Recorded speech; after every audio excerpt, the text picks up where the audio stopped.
This Torah class is brought to you by TorahAnytime.com. Hey, good evening, everyone. Now, the Yom Tov of Purim, of course, is approaching quickly, and we're going to try to take a look at some of the very interesting aspects of the Yom Tov of Purim and the Megillah story, and how it relates to this week's Parsha. We have a fascinating medrash. The medrash tells us that when Mashiach comes, all the Yomim Tovim are going to become batal. So we mean no more Yom Tov. The medrash says, the medrash Shachar Tov and Mishlei says, Kol HaMayadim B'Telim. All the Yomim Tovim are eventually going to become batal. V'mei HaPurim lo yiyu B'Telim. Except for Purim. Purim will last forever. Even when Mashiach comes, there'll still be a Purim. You'll still get dressed up. You'll still drink on Purim. There'll still be a Purim. Shenamar, because the pasuk says, V'mei HaPurim ha'ela lo yavru mitoich haYehudim. These days of Purim will not pass away from among the Jews. Now, in general, this medrash is hard to understand. The Rashba and the Tshuvas ask the Kasha, Chelek Aleph, Siman Tzadi Gimel. He wants to know, we know when Mashiach comes, all the mitzvos will still be here. We'll still be obligated to keep the mitzvos. So how could the medrash say that all the Yomim Tovim will become batal, will become nullified? But in any event, whatever the medrash means, we have to try to understand, why is Purim different than the other Yomim Tovim? Why is it that Pesach, Sukkot, Shavuos, Rosh Hashanah, Yom Kippur, everything, they can become batal? And Purim is the one Yom Tov that's going to stay. You can even make the case Purim is not even a Yom Tov. You're allowed to do Malacha on Purim. But of all the Yomim Tovim, Purim is the one Yom Tov that's going to last, even when Mashiach comes. Something we have to try to understand. Okay? Let's take a look at something in the Megillah, and we're going to analyze something, and when we take a look at it, we're going to see that there's something extraordinary over here. There is a theme in the Megillah that reiterates itself again and again. And that is, the Megillah seems to be obsessed with hanging people. Just one after another. Everybody just wants to hang the other guy. First, right, remember Haman sees Mordechai. Haman finds out from Achashverosh that Esther only wants to invite him and Achashverosh to the party. So the Megillah says he's walking on the clouds, he's sameach v'tov lev, right, he's very happy. But v'charois Haman es Mordechai oimei Yoshe b'shar HaMelech. When Haman sees Mordechai sitting in the king's gate, v'loi kam v'loi zami menu, and Mordechai doesn't bow down, v'yimolei Haman chema, right? He gets all angry. So Zara says, I have a great idea.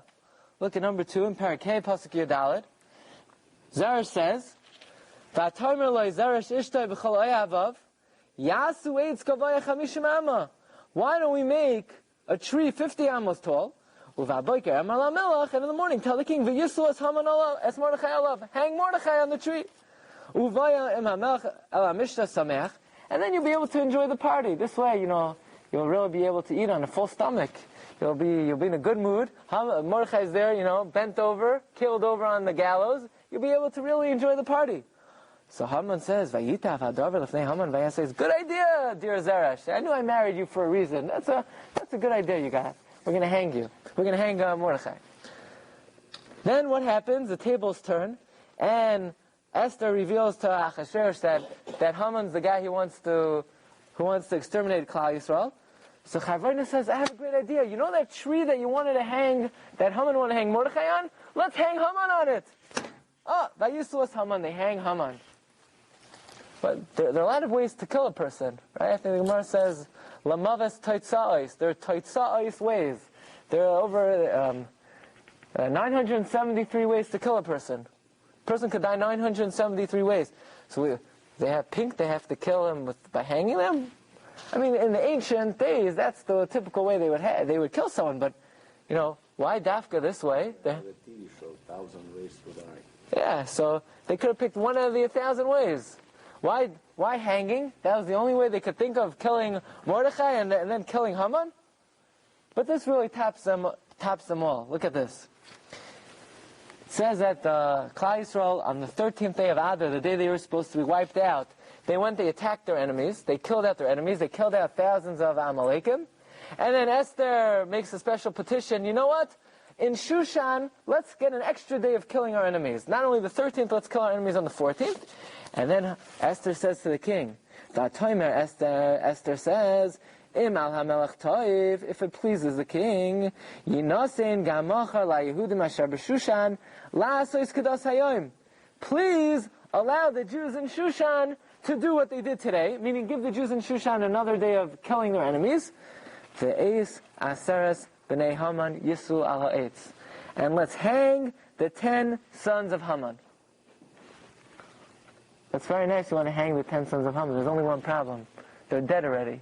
The Megillah has already told us that they killed them b'cherev, with the sword. So what, they want to hang 10 dead guys? It's one thing, you want to hang Mordechai, he's alive. You want to hang Haman, he's alive. But here, the sons of Haman have already been murdered. Well, you're going to take the dead bodies and hang them up? But that's only some of the sons, right? Well, there were other sons, but these were the sons that were taught, that the Megillah speaks about. I don't know whether they were main sons and secondary sons, but these 10 sons that the Megillah said that Haman had, Beis, Parsha, Beis, Tafan, Beis, Asos, Beis, Bnei Haman, right? They killed them. So now you're going to hang them? You can only die once. Cat has 9 lives. The 10 sons of Haman, they only have 1 life. So why is Esther making such a big petition to the king to hang 10 dead guys? Okay. Every month has a astrological sign, has a mazal, right? For instance, the mazal of Elul is Besula. The mazal of Sivan is Te'umin, right? Twins. What's the mazal of Adar? Mazal Adar.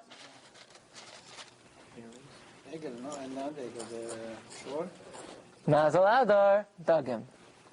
Mazal Adar Dagim. You ever see those posters? Mishanichnas Adar Marim B'Simcha. There's a picture of a fish, right? The Mazal Adar is Dagim, fish. Says the Medrash that when Haman was trying to determine what month to exterminate the Jews, he went through every month, and every month he got very nervous when he saw the astrological sign. When he saw the dali, the bucket, he got nervous because the bucket has a zechus. Yaakov used the bucket to draw water for Rachel, and every astrological sign had a certain segula, had a certain zechus. But when he comes to the Mazal Adar, look at number 3 in the Medrash. The Medrash says, Balo Mazal Dagim. When Haman saw the Mazal of fish, Shehu Mishamesh B'chodesh Adar, that serves in the month of Adar, V'lo Matza Bo Zchus, he didn't find any merit to it, V'samach Miyad, he was very happy. Haman said, there's no Zchus in Adar, Dagim have no Zchus. Not only that, Moshe Rabbeinu passed away in the month of Adar. And the Medrash says, he didn't realize, not only did Moshe pass away in Adar, he was also born in Adar. Fine. Then the Medrash says, Haman said like this. What's a fish? A fish comes along, a big fish comes and swallows a little fish. So I'm going to come along and swallow the Jewish people. Because look at the mazel. The mazel is a very auspicious mazel for me. I see a big fish. So that means I'm going to go swallow up the enemy. Come on, that's his big sign. A fish? If he would have seen a wolf, a crocodile, a shark, fine, that's a scary animal, an animal of prey, a predator. So then he could say, this month I'm going to really feast on my prey. But anybody ever get scared when they saw a fish swimming in the fish is like the most harmless animal. Or you ever get scared of a tuna fish, a gefilte fish? Sharks. Gefilte fishes aren't that scary. What? Sharks. Scary. Some of the... Yeah, okay. But of all the animals, maybe if you would have seen a lion, but a fish, right? If you would have seen sartan, the crab, that's a scary mazel. But the fish, not that scary, right? Blows bubbles. It's a harmless animal. In general, it's very interesting. Of all the mazalos, only mazal adar is plural. Let's say, for instance, 1 month is the scorpion, akrav is in singular, or keshes, the bow, singular, gedi, the goat, singular, dali, the bucket, teled, the sheep, aryeh, the lion, but dagim, it's not dug, mazal adar, not dug, it's dagim, fish, plural. Why? Because adar is the only month that could be 2, right? Adar aleph and adar beis, so that's why the mazal is 2, even though the mazal of Tishrei is moznayim, scales, which is Lashon Rabim, but you can't have 1 scale. Scales by definition is 2. Or twins by definition is 2. To omim is 2. But why is it dagim? Why not dug? Because Adar is the only month that could have 2.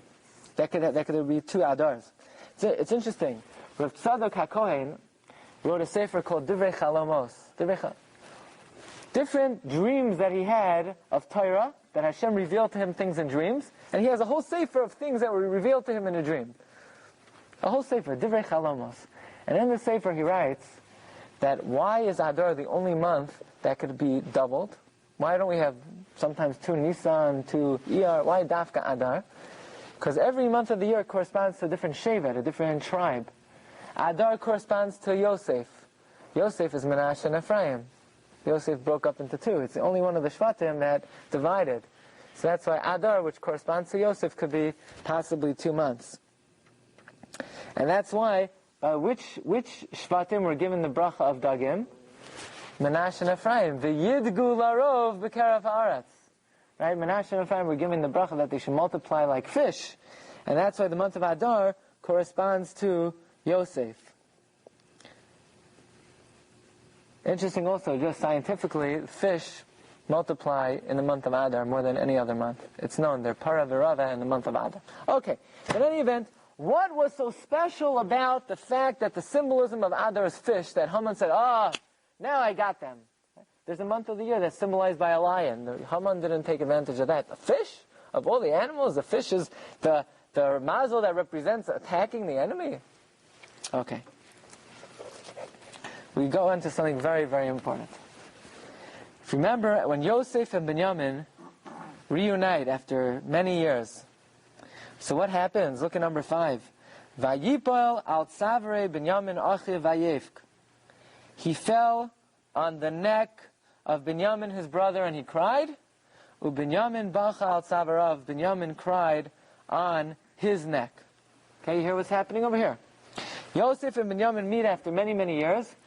Yosef falls on Binyamin's neck and cries. Binyamin falls on Yosef's neck and cries.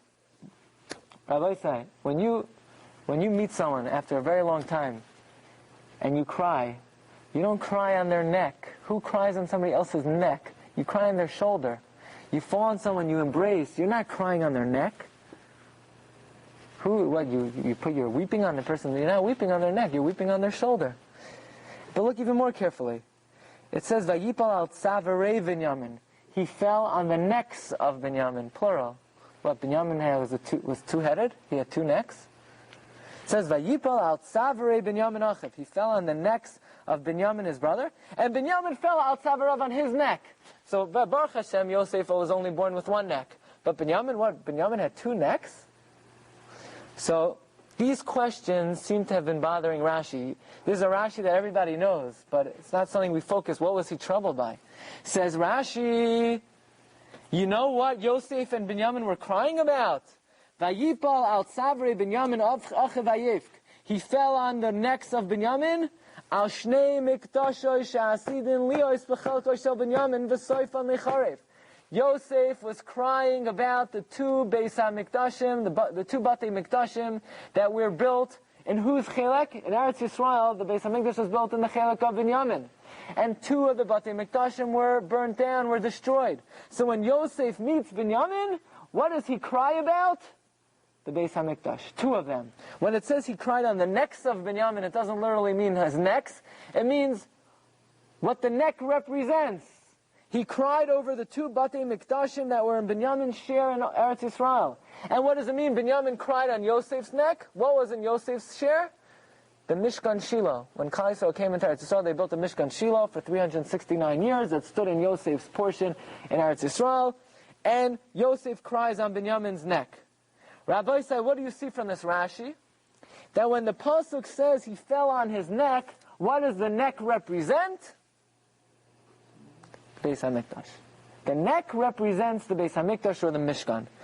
In other words, when it says he cried on his neck, nobody cries on somebody else's neck. You cry on somebody's shoulder. When he says he cried on his neck, he meant he cried about his neck. Or Yosef cried about Binyamin's necks. Binyamin had 2 necks, 2 Batei Mikdashim, 2 temples. throughout Tanakh, if you look through the whole Tanakh, the Beis Hamikdash is always symbolized by the neck. Look in Shir HaShiurim, right? Say Shir HaShiurim sometimes before Shabbos, right? Right? Look at number 7, Parak Daled, Pasuk Daled. Ki Migdal David Tzavarech. Your neck is like the Tower of David. Meaning the Beis Hamikdash is like the Tower of David. Or in Zayin Hey, Tzavarech Ki Migdal Hashem. You see, Shir HaShiurim is literally a love song between a man and a woman, but really it's much more than that. It symbolizes a love between Hashem and Klal Yisrael.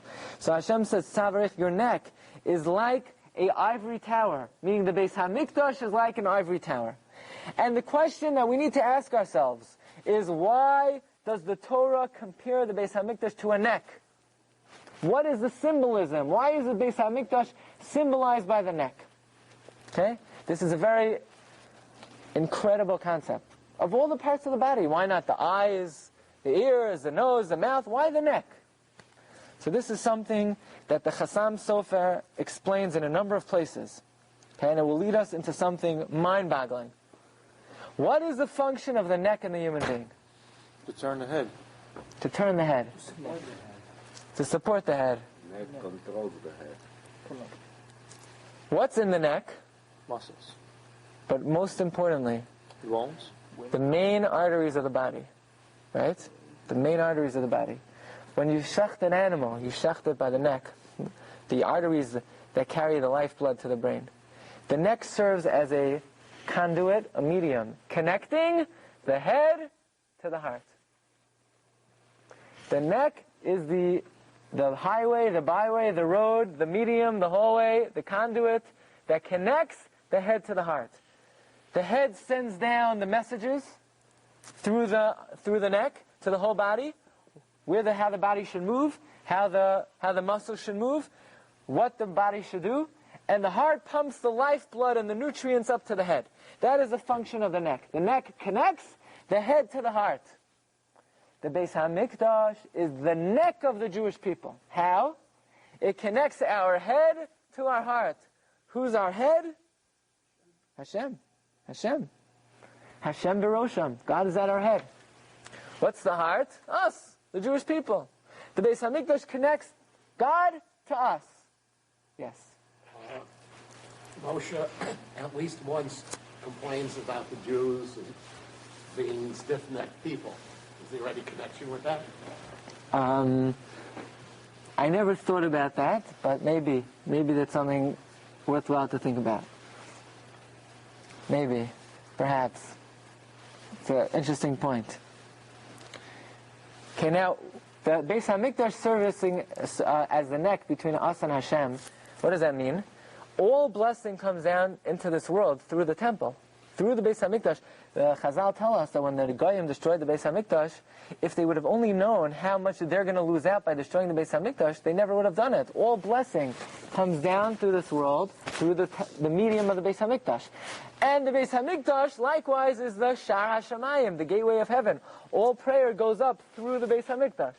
So it's an incredible concept. The Beis Hamikdash is literally the neck of the universe.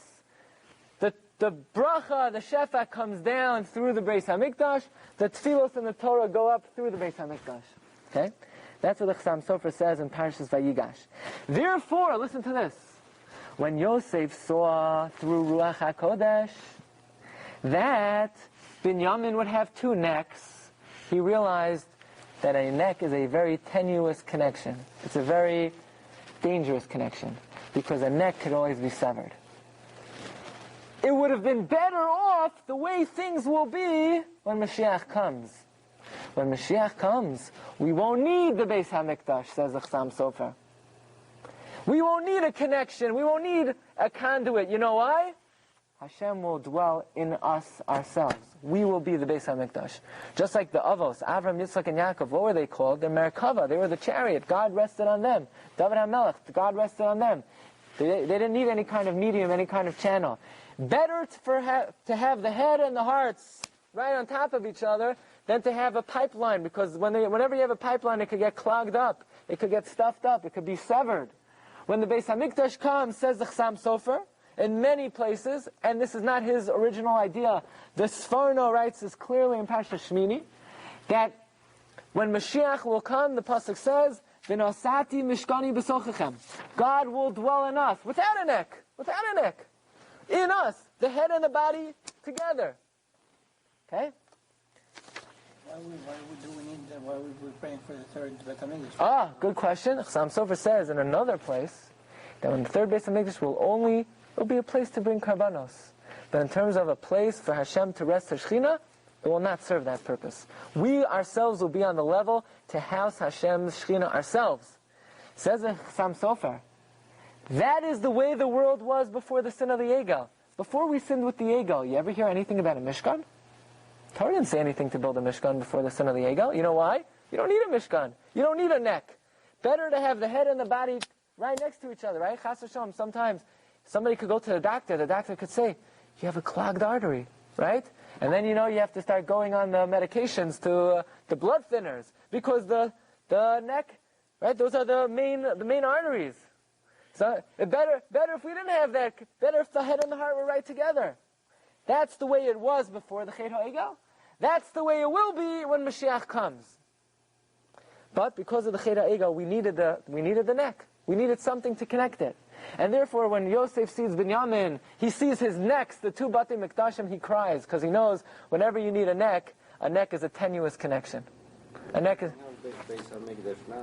We don't have it. So how is the connection? The connection has been severely hampered. We're, like the Vilna Gaon says, that right now we're in cardiac arrest. The spiritual state of the Jewish people is in a very dangerous situation.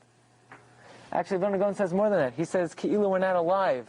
The Beis HaMikdash was Beis Chayinu, the house of our life. Without a Beis HaMikdash, it's like we're dust. That's why we say, Hisnari me afar kumi, lift us up from the dust. Not lift us up from the dust where we are, lift us up from the dust that we are. Compared to the level a simple Jew was on when the Beis HaMikdash stood, now listen to this, okay? The same way, who's our head? God. We're the lave. What's the neck? Neck is the Beis HaMikdash, right? The neck connects God to Klal Yisrael.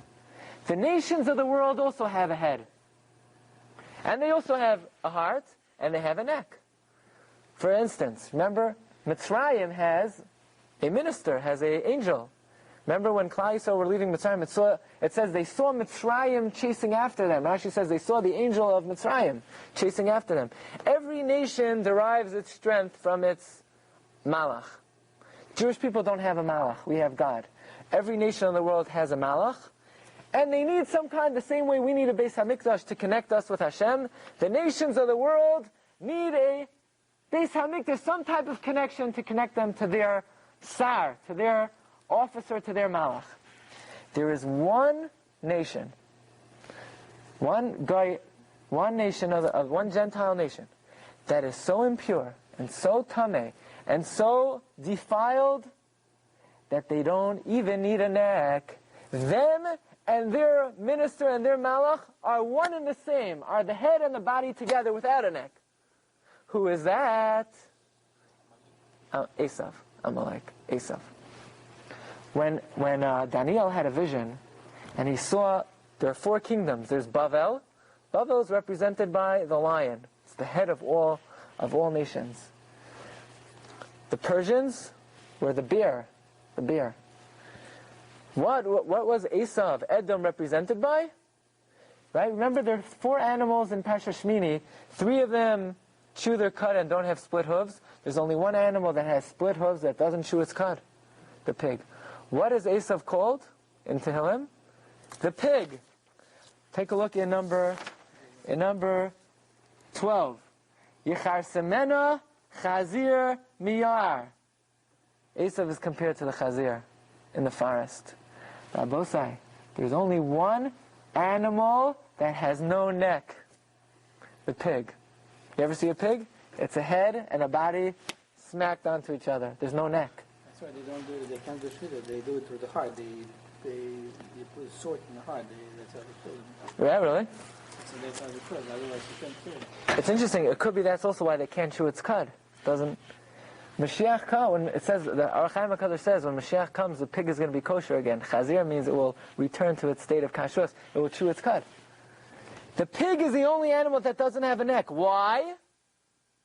Why? Because Esav is represented by the pig. Esav is so tameh, has so much tumah, that it doesn't even need a connection to attach it to its angel. It and its sarai shel Esav. Esav and its malach, they're the same thing. It's one thing. They don't need... The way the Jewish people will be with Hashem when Mashiach comes, the way the Jewish people were with Hashem before the sin of the Egel, is the way Esav is with its angel. No neck. No neck. Rabbi say,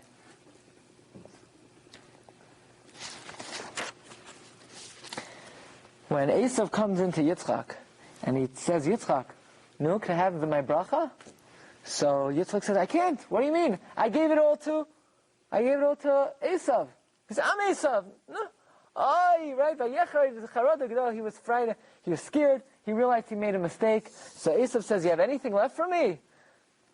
No, nothing left. But I'll tell you one thing. When he gets you upset, ufarakta uloi me'al tzavarecha. You will remove his yoke from upon your neck. You'll be able to remove the yoke Yaakov has put on your neck. What does this mean? When things are going well for the Jewish people, we don't need a Beis Hamikdash. We don't need a neck. When things are going well for Esav, he's like the pig. He doesn't need a neck either.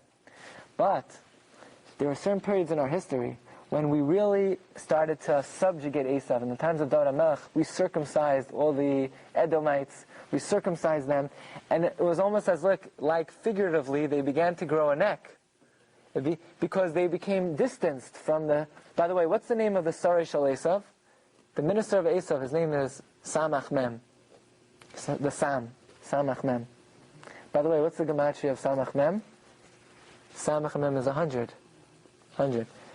That's why Eino Doma Misha Shana Perko Mea Pamim V'achas. The Gemara says someone who chazer something 101 times is much greater than someone who chazer something 100 times. Because 100 times you're still under the domain of the Yetzer Hara, the Samach Mem. 101 times, 101 is Michael. Michael is the Malach who is appointed over memory. Okay, that's just an aside. But listen to this. In the times of King David, we circumcised the Edomites, and it was as if, so to speak, their neck was growing and we had the noose around their neck. We had our yoke around their neck. But, says Yitzchak to Esav, when they started grieving you, and you start having the ability to fight back, you'll be able to throw off the yoke they have put on your neck. And you will be one with the Samach Mem. You won't need a neck. Says the Chassam Sofer. But when Mashiach comes, Klal Yisrael won't need a neck. Like which animal? Klal Yisrael is compared to Dagim. Dagim is the only other animal that doesn't have a neck. It's just a head and a body together. There's no neck, right? You ever see a picture of the fish? There's no neck. It's a head. The head and the body are the same thing. By the way, there's one more animal that Esav is compared to. Who is Haman? The Nachash. The Nachash is just one long thing. And there's no neck. It's one long neck. It's the body, the head and the body are the same thing. So on the one hand, when Mashiach comes, Klal Yisrael will be like a fish.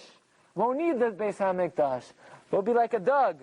It won't need the connection. It will be more than connected. Right? When you talk to someone on the phone, you need a connection. But they will be so close to Hashem, we won't need a connection. The same way Esav is, when things are going well, he's like the chazir, he's like the pig. No need for a neck. Rabbi say, remember when Yaakov and Esav meet each other for the first time after many, many years? So what does the pasuk say? Look at number 13. Vayaratz Esav lekrasai. Esav runs to him. Vayichabekeyu. He hugs him. Vayipal al tzavarav. He falls on his neck. Vayishakeyu. He kisses him. What's on top of the word Vayishakeyu? Dots. What do dots tell you? The opposite of what you would have thought. So Rashi gives different pshatim. The Rashi brings down from Reb Shimon Bar Yochai that there is a halacha biyadua. Okay? That means there's a natural phenomenon. Esav hates Yaakov.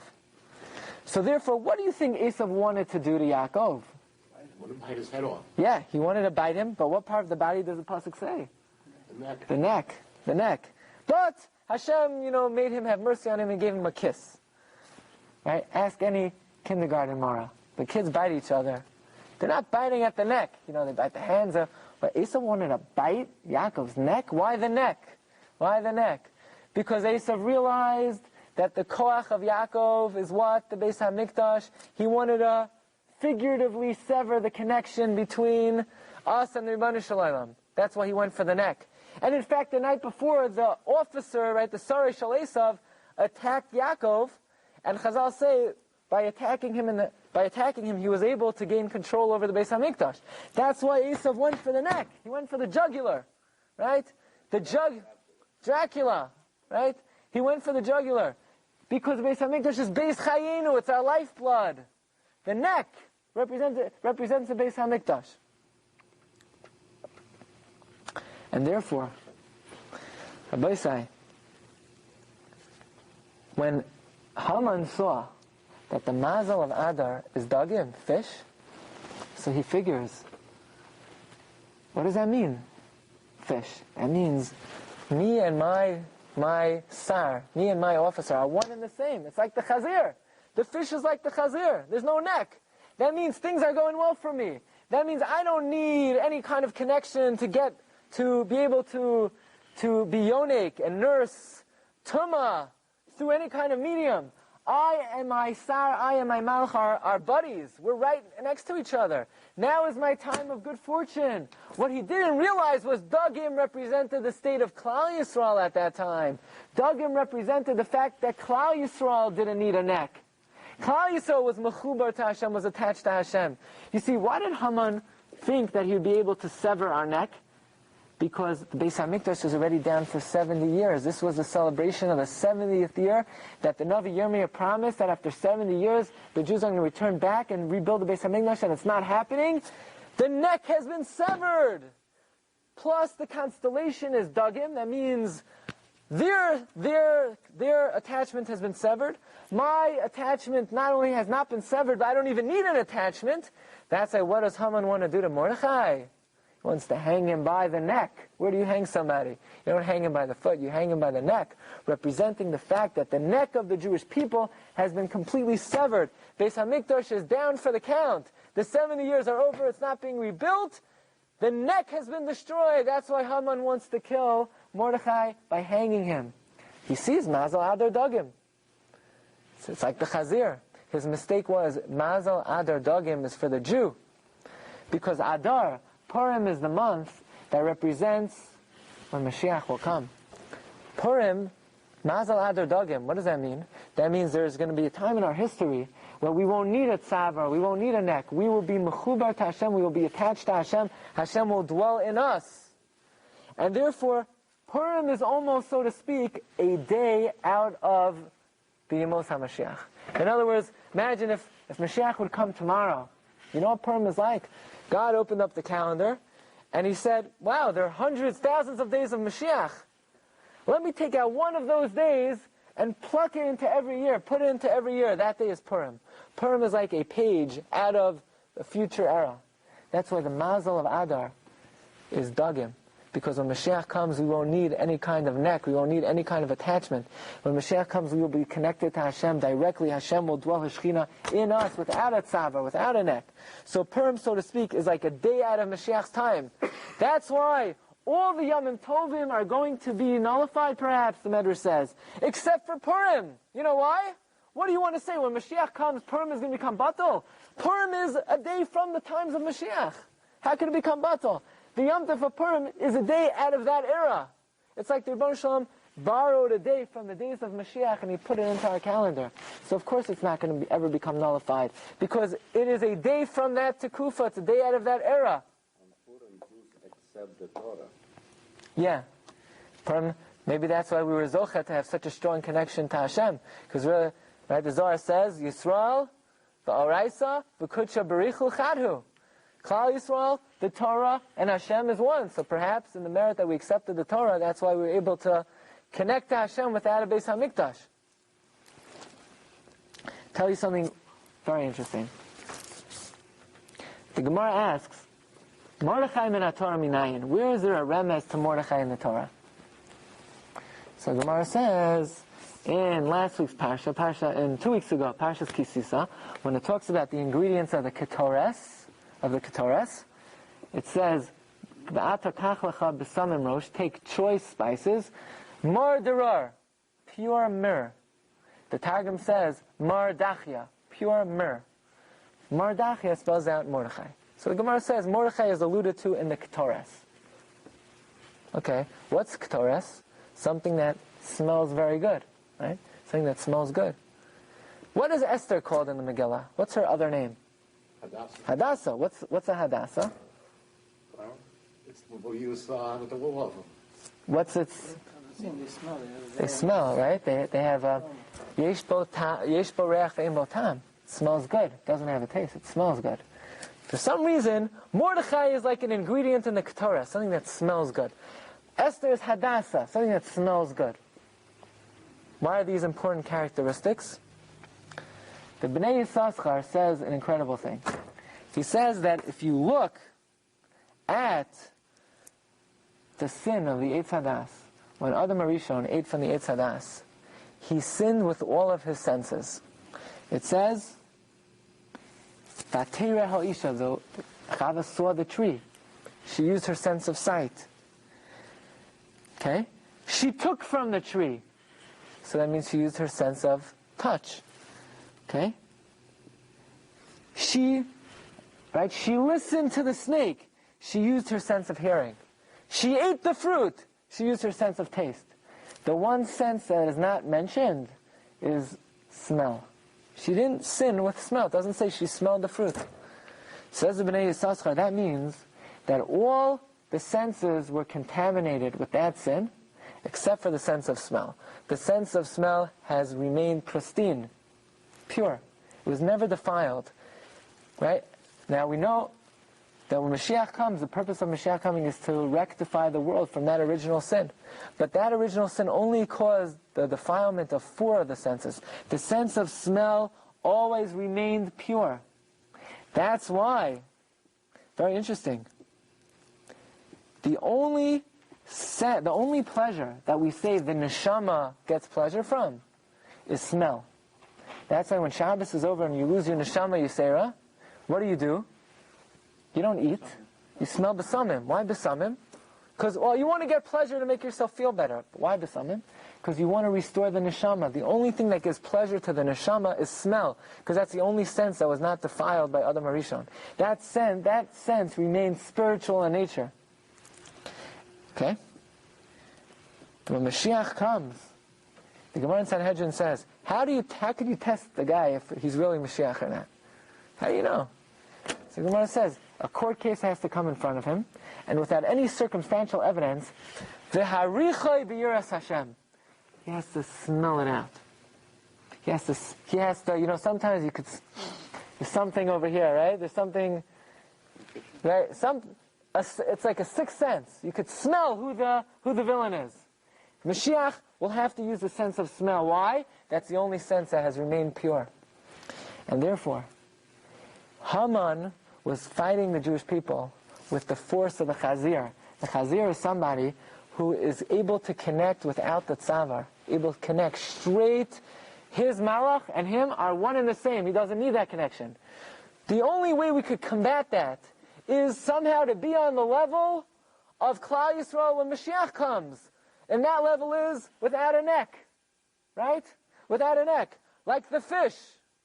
Therefore, Mordechai and Esther, their koach is the sense of smell. Mordechai is compared to the ketores. Esther is compared to the Hadassah. Because this is a force that exists only when Mashiach comes. This is a force, the sense of smell is the purest of all the senses that only the neshama gets benefit from. That will remain pure when Mashiach comes, and that's why Mashiach is tested with the sense of smell. And to combat Haman, what did Haman want to do? He wanted to hang us. Why did he want to hang us? He wanted to show that Our connection has been severed. Our neck has been severed. The Beis Hamikdash is gone. So in order to combat that, Mazel Adar Dogim. Our omen in the month of Adar is the fish. The fish has no neck. It's like a day from the pages of Mashiach, when Mashiach will come when we won't even need the Beis Hamikdash. That's why the koach of Mordechai and Esther is the koach of smell. Hadassah. Now Mordechai, Maradachia. Rabbi, one last thing. When Mordechai was davening, it says, Vayitzak tza'aka gedayla umara. He let out a loud cry. What did he say? What did he say? Doesn't say what he said. Why? We have a rule that one of the things when we make the Ketores, we grind something. Why? What do we say in the Ketores? Shehakol yafel besamim. Noise is good for the besamim. That's why Mordechai lets out a tza'aka gedayla umara. Because his power was the power of Maradachia, pure besamim. And the Gemara says, the noise, the call is yafel besamim. So we have to realize Adar is an opportunity where we could come close to Rebbeinu Shalom in a way perhaps that we're not able to the whole year.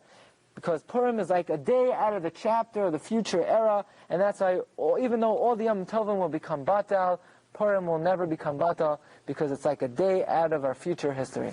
Shkayach. You've just experienced another Torah class brought to you by TorahAnytime.com.